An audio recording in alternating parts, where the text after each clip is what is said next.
صوبہ پنجاب کے ضلع اوکاڑا میں 20 سالہ خاتون جو 2 بچوں کی ماں ہے 17 اپریل کو چک نمبر 11/4L گاؤں میں اس کے والد کے گھر سے 5 ملزموں نے جس میں علی رضا، محمد ارشاد، ریاض احمد، محمد عمران اور ایک نامعلوم شخص نے اغوا کیا۔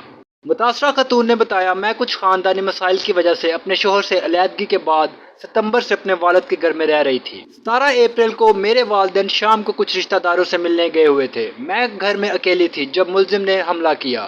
دیوار توڑ کر مجھے بندوق کی نوک پر اغوا کر لیا گیا۔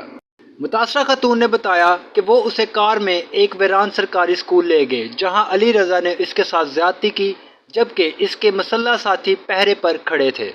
مسیحی متاثرہ خاتون نے بتایا کہ ملزم پھر اسے اوکاڑا میں اپنے گھر لے گیا جہاں وہ اور اس کے ساتھیوں نے اسے ایک کورے کاغذ پر انگوٹھے کا نشان بنا کر زبردستی اسلام قبول کرنے اور اس سے شادی کرنے کی کوشش کی، لیکن اس خاتون کے انکار سے اور گرفتاری کے خوف سے مشتعل ہو کر ملزمان اسے ضلع اوکاڑا تقریباً 400 کلومیٹر کے فاصلے پر صوبہ بلوچستان کے شہر کوئٹہ لے گئے۔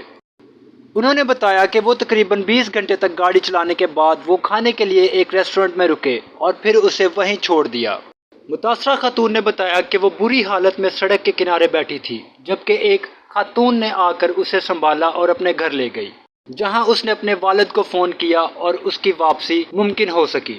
متاثرہ خاتون کے والد گلشیر مسیح نے بتایا کہ انہوں نے بار بار پولیس میں مقدمہ درج کرنے کی کوشش کی اور اس معاملے کو گاؤں کے بزرگوں تک بھی پہنچایا لیکن ہماری فریاد کسی نے نہ سنی۔ گلشیر مسیح کا کہنا ہے کہ مجرم قانون کی گرفت سے ابھی بھی فرار ہیں۔ متاثرہ خاتون کے والد کا اعلیٰ حکام سے انصاف کی اپیل ہے۔ ہم اپنے ناظرین کو متاثرہ خاتون کے متعلقہ مزید اپڈیٹس کے لیے آگاہ کرتے رہیں گے اور اس کے متعلق کوئی بھی ہمیں نئی خبر ملتی ہے تو ہم آپ تک پہنچائیں گے۔ معلومات کا قابل اعتماد ذریعہ CRC، جڑے رہیں CRC کے ساتھ۔